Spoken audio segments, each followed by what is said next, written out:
Coach, first half was extremely difficult to watch. I'm sure it was frustrating as a coach and a player to go through that. Just all the foul calls, all the stoppages in play. Just how did you guys refocus and rebound for that second half when y'all came out and made that spurt? Well, for us, it's nothing new. We're used to those types of situations. We just needed to go in and refocus, calm down. When you're playing here on the big stage, sometimes the moment gets to you early. You try to push and play outside of what we do. But the guys came in, and, we felt good with the margin that we were down with how bad that we felt like we played in the first half. And we knew that we had a push in us. We always have a push in us. Felt like we had a push, and we did make that push. And then we just it looked like we got a little tired. It was a bigger floor. And we couldn't put the ball in the hole right there, especially in the fourth quarter. What kind of impact has Condis made in terms of just being that shot in the arm that a team needs every now and then? Because he kind of sparked that run there in the third. Well, for him, he's impacted our team in so many ways as far as his defensive pressure, his offensive prowess. He can go in and he can score amongst the trees. He can shoot the ball, and so and he was very humble for us. Coming off the bench in a role that he probably should have been starting all year. But at certain points, we needed, like you said, we needed that spark off the bench, and he took that role and he embraced it. And then coming down the stretch, we felt like that he had earned the opportunity to stay in the game because he was playing starting minutes. He just wasn't starting, and he came in and he started, and he played well. And I felt like he proved that at least on our side of the state, he's the best freshman on our side of the state. When I took the job, I told him, I said, we'll be back. I said, we'll get there. We'll get there. I said, all we're going to do, we're going to work with what we have, and then we're going to shut down the borders, and we're going to keep our players where they belong, because everybody that's winning in Knoxville, they have our players. And so my job now is to hone what we have, and then to keep what we have in the lower levels at home. And once we do that, we have nothing to hang our heads about. We come in here and we gave it all we had. Today just wasn't our day, but I'm telling you, brighter days are ahead for our program and for our school. This was big for our community. They needed something good to happen, and we gave it to them. Coach, students of the game, you guys, I felt that y'all matched their physicality and grit coming in. The ball just wasn't falling for you guys.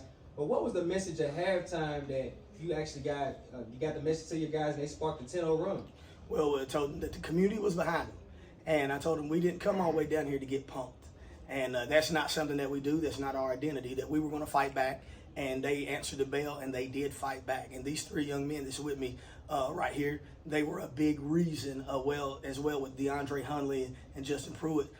They came in and they fought. I felt like that group right there, and DeMarcus Allen, I felt like they gave it all they had. We left it on the floor. There's nothing for us to hang our heads about. Shane, I'm sure you've seen a variety of defenses this year, people throwing double teams at you and whatnot.